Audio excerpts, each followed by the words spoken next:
નમસ્કાર, જય યોગેશ્વર. વરસાદી માહોલની વચ્ચે અત્યારે હાલ પણ વરસાદ શરૂ જ છે, ત્યારે ભીની ભીની સુગંધ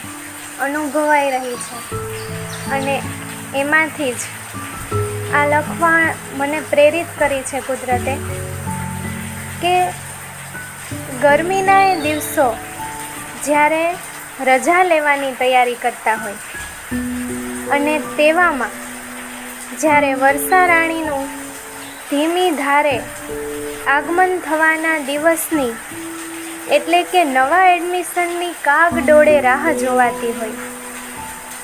વેકેશનમાં પણ એ કોમળ બાળ હાથથી જ્યારે કાગળની હોડીઓનો સ્ટોક કરી દેવાયો હોય અને દરેક માનવી બાળક બનીને તેમાં ભીંજાવા તલપાપડ બન્યો હોય, ત્યારે એ બૂંદ બૂંદ કરીને ધરતીને સ્પર્શ કરતું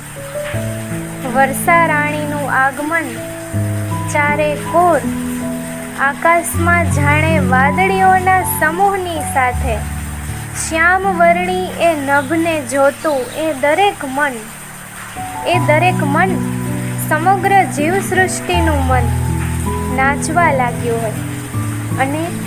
જાણે કે ઘરમાં નાની ઢીંગલી, નાની દીકરી ઝાંઝરીના છમ છમ અવાજથી ઘરને નવ પલ્લવિત કરતી હોય તેમ એ વર્ષા રાણીના આગમનથી જ્યારે ભીની ભીની માટીની એ સુવાસ અનુભવાય છે, ત્યારે તૃપ્ત બનતી આ ધરા નવ પલ્લવિત થઈ જાય છે અને જ્યારે આ આગમન થાય છે ત્યારે કહેવાનું મન થાય કે ખીલી જશે આ વન ઉપવન, જો કરશું આપણે જતન,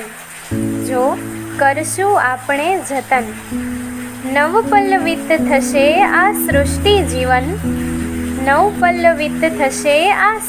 જીવન, જો થશે વર્ષા રાણીનું આગમન. આપ સૌને આ વરસાદી મોસમની ખૂબ જ શુભેચ્છાઓ અને આ વરસાદને માણો